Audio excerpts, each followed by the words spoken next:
أعوذ بالله من الشيطان الرجيم.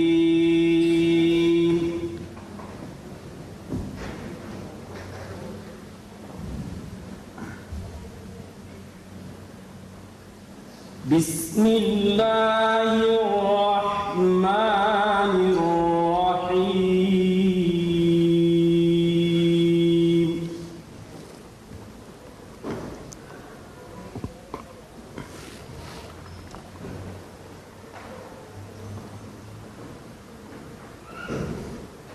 إن في خلق السماوات والأرض واختلاف الليل والنهار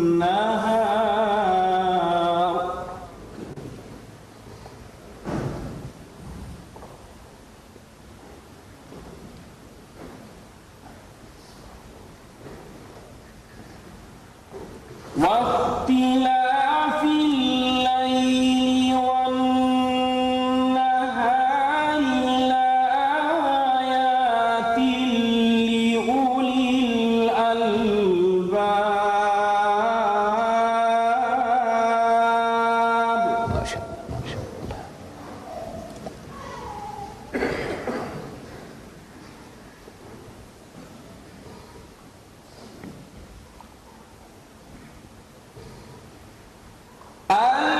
الذين يذكرون الله قياما وقعودا وعلى جنوبهم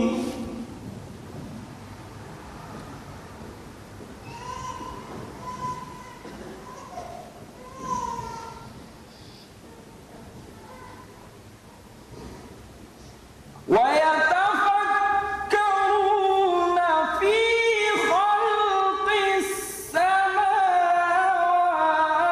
والأرض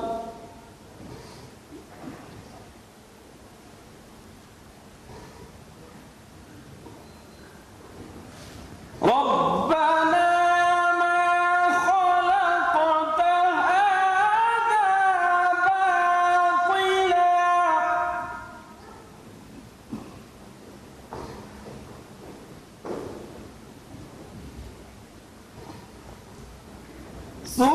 سبحانك فقنا عذاب النار.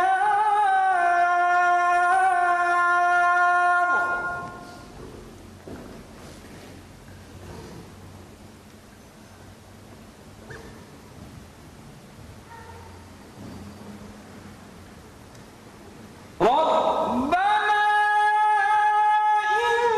إنك من تدخل النار فقد أخزيته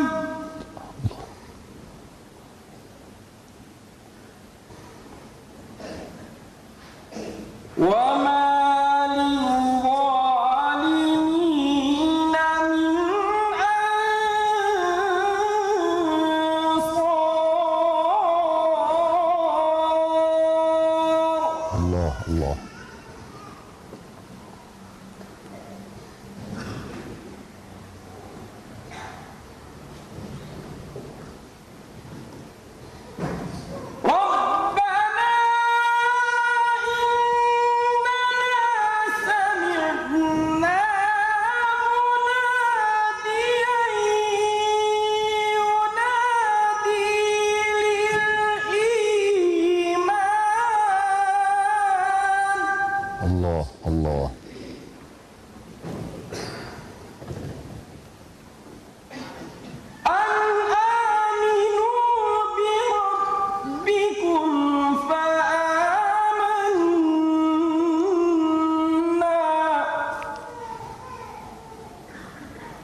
وكفر عنا سيئاتنا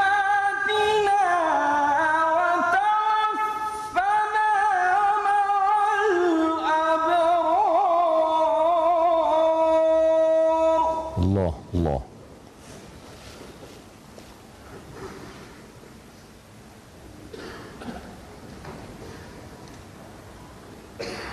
ربنا وآتنا ما وعدتنا على رسلك ولا تخزنا يوم القيامة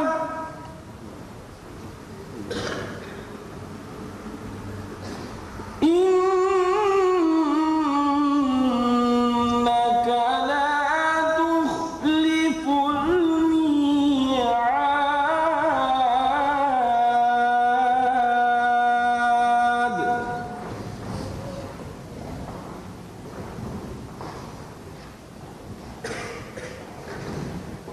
بسم الله الرحمن الرحيم.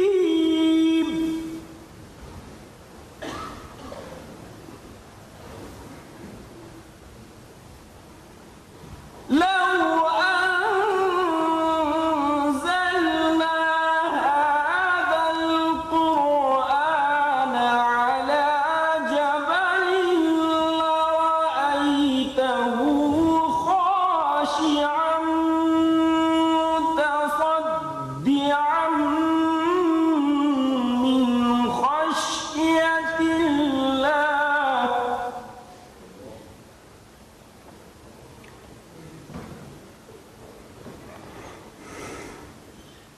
وتلك الأمثال نضربها للناس لعلهم يتفكرون.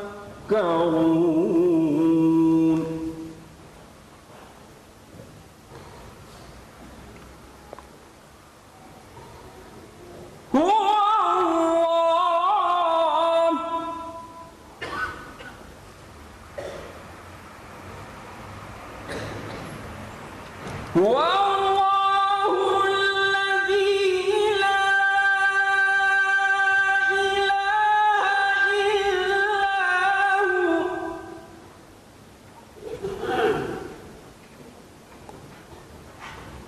عالم الغيب والشهادة هو الرحمن الرحيم.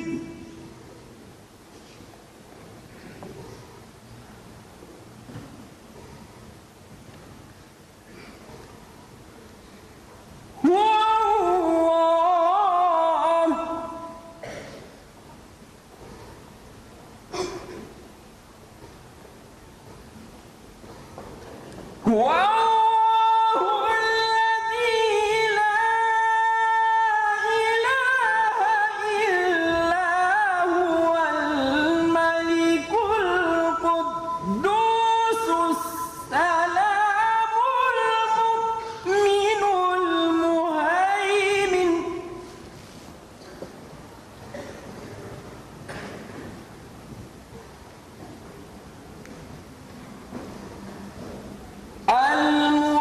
المهيمن العزيز الجبار المتكبر.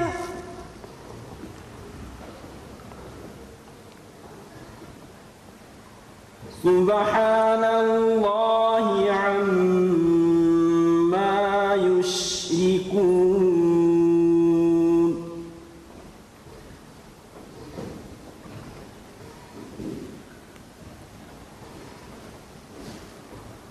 والله الخالق البارئ المصور له الأسماء الحسنى.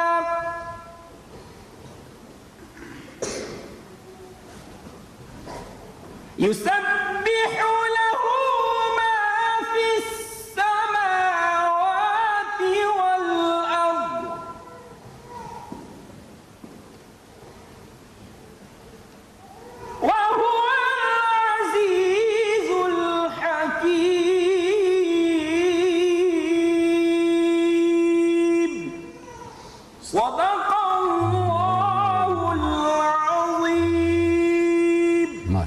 MashaAllah, MashaAllah, MashaAllah.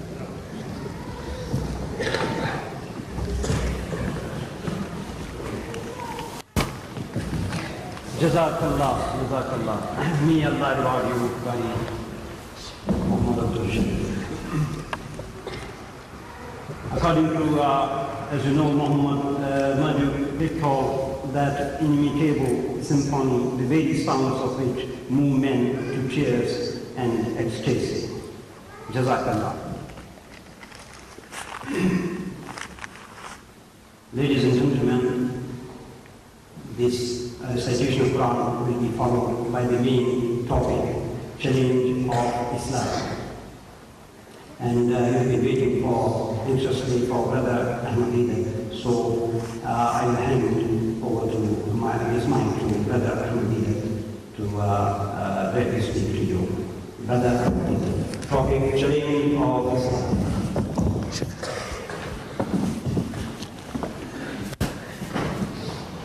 أعوذ بالله من الشيطان الرجيم بسم الله الرحمن الرحيم ولن ترضى عنك اليهود ولا النصارى حتى تتبع ملتهم صدق الله العظيم.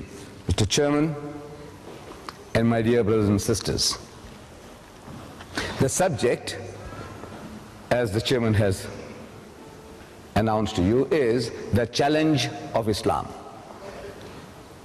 See, Islam is a challenge to all the other isms, and more especially to the Jews and the Christians. There is a very close relationship between the teaching of Moses, Jesus, and Muhammad. May the peace of Allah be upon them all. Or between Judaism, Christianity, and Islam. And as soon as our Nabi Kareem sallallahu alaihi wasallam began to preach, more especially in Medina, the Christians and the Jews, they strongly opposed his preachings, telling the Muslims that you follow this Ummi prophet, a person who doesn't know how to read or write. He will only misguide you. You want to be right with God? You want Jannah? You want salvation?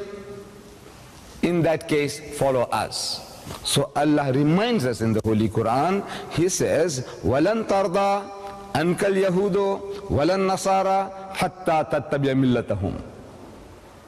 That, O Muslims, the Jews and the Christians will never be satisfied with you unless you follow their brand of religion. And this statement of fact, is evident. Wherever you go, the Jews have followed out of the race in wanting to convert us. They have made the religion a racial religion. The only thing they want from us is to accept the rights to Palestine, that rob our brethren of the country of Palestine and give it to the Jews. They will be satisfied with us. They do not want to convert anybody into their faith. Their faith is now a racial religion. You have to be born a Jew to be a Jew. And in case you fall in love with a Jewish girl, and if she is particular, she wants you to be converted. So you'll have to go through all the processes, and eventually you are circumcised and converted. You'll still remain a third-grade Jew. They do not accept you. They want political recognition, that's all. But the Christian is foremost in wanting to change our people, to convert our people to his way of life. And in that there are more than 1,000 different churches and denominations. Each and every one is looking for converts. The majority of my brethren that I see before me here seem to hail from the Indo-Pakistan subcontinent, the undivided India. That's what I see. Now, the first experience we had of this challenge, or this opposition, was soon after the British conquest of India. When the British conquered India, they realized that at any time, anybody will give them trouble, it will be the Muslims. because power, rule, dominion was wrenched out of their hands, and they were a militant people. Sooner or later, they will aspire to get power once more again. So, if they can convert the Muslims, if they can change them to accept Christianity, teach them to turn the other cheek, as their Lord Jesus had told them, that if they strike you on the right cheek, give them the other. Teach the Indian people, the Indian Muslims, to turn the other cheek, then you can rule India for 1,000 years. From the Hindus of the time, they had no fear, because they were as docile, sheepish as the cows that they were worshipping. No fear from them. It was the Muslim who was a danger. So they went out on their mission into India of wanting to convert our people, the Muslims of India. And they started pouring in the missionaries into India like frogs in the rainy season. And they started challenging the Muslims to public debates. At first the Muslims were reluctant. These people had just conquered us. If you speak a bit too militantly, they might capture you and send you to the Andaman Islands, Kala Pani, black waters, like Robben Island in South Africa. Talk too much, Robben Island. Talk too much, Andaman Islands. You want to go there? No. So mum is the word, keep quiet. But now the missionaries, they started mastering our language. They learned Urdu, and they started challenging the Muslims to debates in Urdu. At first the alims had a good excuse that we don't know their language. Now they say, look, Maulana Sahib, they want to speak to us in our language. So the younger generation persuaded Maulana Abdul Aziz of Delhi to accept this challenge. And there was a reverend founder from Britain, an Englishman, a reverend founder who was taking a lead in this jihad against the Muslims of India. And a debate takes place in Delhi. And according to reports, I was reading in the Izharul Haq, a beautiful book, which brought me to this position here. That book gave me the knowledge that brought me into confrontation with the Christians and to be able to start discussing and having dialogues with them. So in that book I'm reading that this debate takes place and 100,000 people gathered. I don't know how sound was carried on those days because there was no microphones and no loudspeakers. But perhaps people vicariously, from the distance they can see and they can hear something, and people pass it on and say, Mauli Sahib ne yu mara, and founder ne ye kaha, something like this, like that. They gave an uppercut, and everybody is satisfied. So the debate starts, with the reverend suggesting to the Maulana, said, Maulana Sahib, get started, in Urdu, get started, shuru kijiye. So the Maulana responded that, you see, you are our elder brother.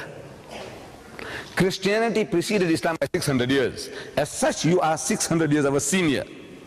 And according to our culture, you have the first preference. Secondly, you are our guest.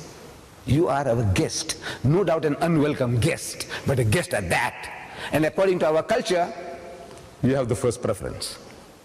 So the reverend founder was forced to start the debate. And he started with a question. It was all worked out in Urdu. Said, Maulana Sahib, respected Maulana, where is your Prophet Muhammad now, this moment? Where is he? So the Maulana thought for a moment and he said that he's in Jannatul Firdaus, heavenly bliss with Allah Bari Ta'ala. Out of that answer came the second question. Said, all right, Maulana Sahib, tell us, where was he when his grandson Hussein was martyred at Karbala? Where was he then? See, the Maulana again thought for a moment and he said he was still in Jannatul Firdaus, heavenly bliss with Allah Bari Ta'ala. Out of that answer came the third question. It was all worked out, prepared. Said, all right, tell us now, Maulana Sahib, that if your prophet was with his Allah in heaven, when his grandson Hussein was being butchered, martyred at Karbala, didn't he ask his Allah for help? Ya Bari Ta'ala, look what they're doing to my grandchild. Please help him out of his difficulty. Didn't he cry out for help to Allah? And there was a long pause. Long pause. And the Reverend couldn't hold his peace. Says, come on, started banging his feet. Come on. Didn't he ask his Allah for help? So the Maulana said, yes, he did. And so what did he say? What did Allah say? Because we know he wasn't helped. What did he say? And there was an inordinate pause, an extra long pause. And again, the Reverend couldn't hold his peace, started stamping his feet. So come on. He thought he had the kill. And the people also felt that Maulana ne mara diya. Maulana got us chopped off. Khatam kara diya hame. Says, come on. So the Maulana says that Allah cried. Allah ne ro diya. So what? Allah cried? So yes, Allah cried. He said, I couldn't save my own son Jesus. How can I save your grandson?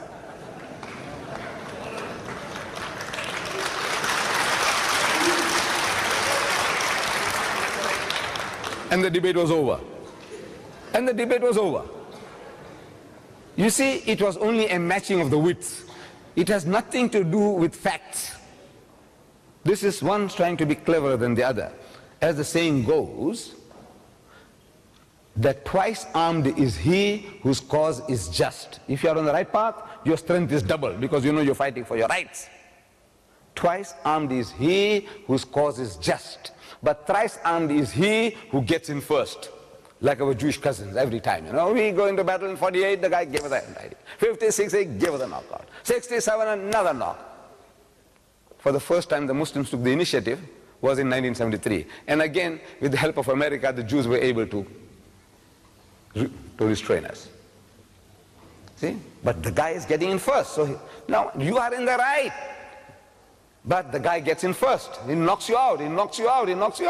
So the Reverend was knocked out. The debate was over. But this is the type of things that they were doing. And as a result of that, we have contact with this country because they ruled our country. Otherwise, you wouldn't be here. You are all speaking English. You're listening to me speaking to you in English. Why? Because they came and ruled us for over 100 years. If the French were ruling us, we would be speaking French. If the Portuguese had ruled us, we would be speaking Portuguese.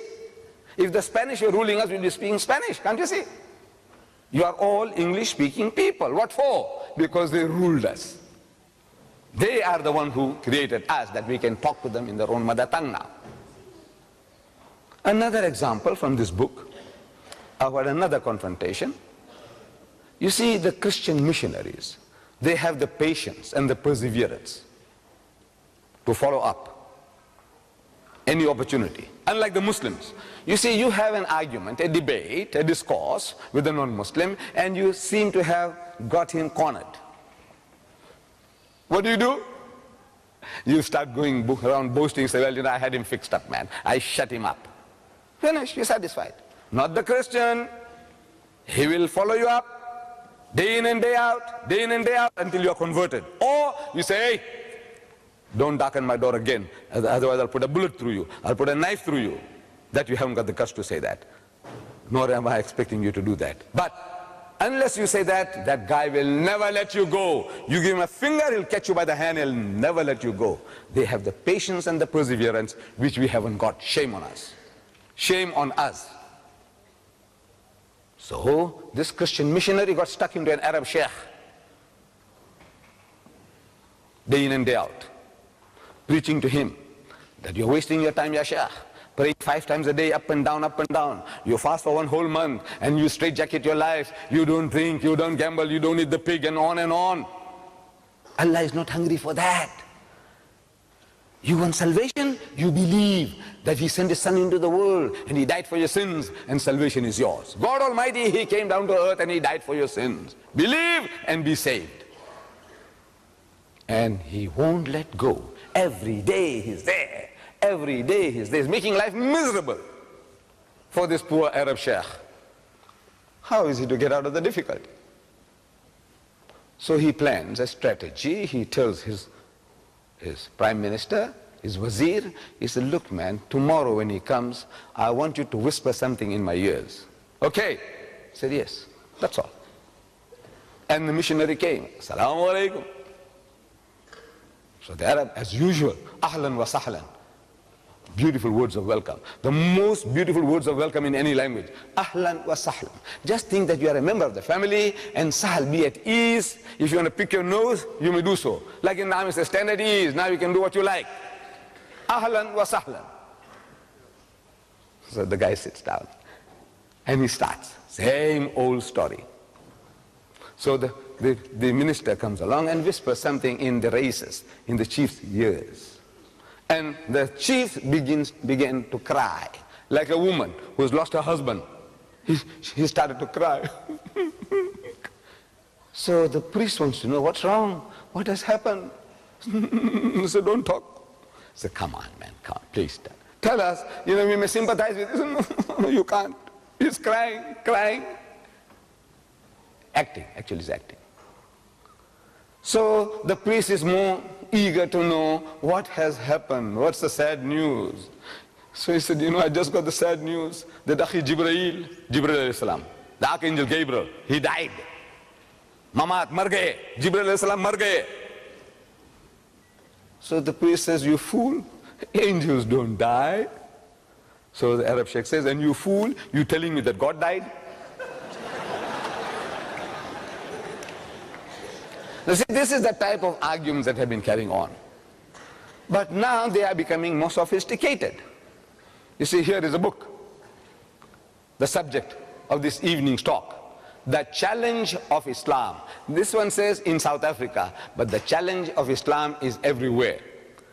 Because Islam is the only faith which claims for this honor, this status. You see, there are only two religions really on the face of the earth which are competing for the hearts and minds of mankind. Only two, really.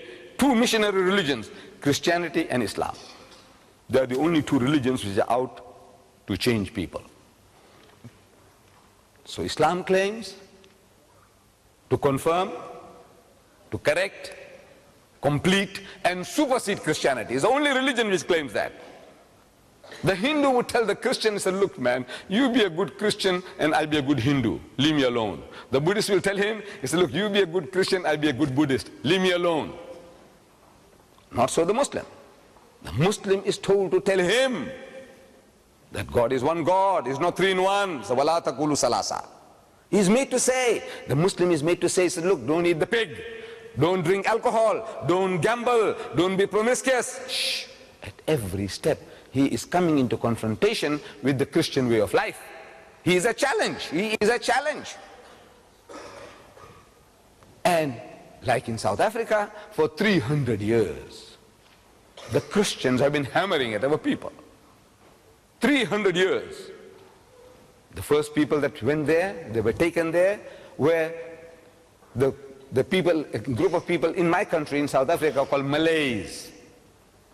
See, when the Dutch, when they conquered Indonesia, those of our brethren who were fighting for their freedom, they were captured as prisoners of war and shipped to the Cape of Good Hope and sold to the white men as slaves. Then when the British, your people here, when they conquered Malaysia,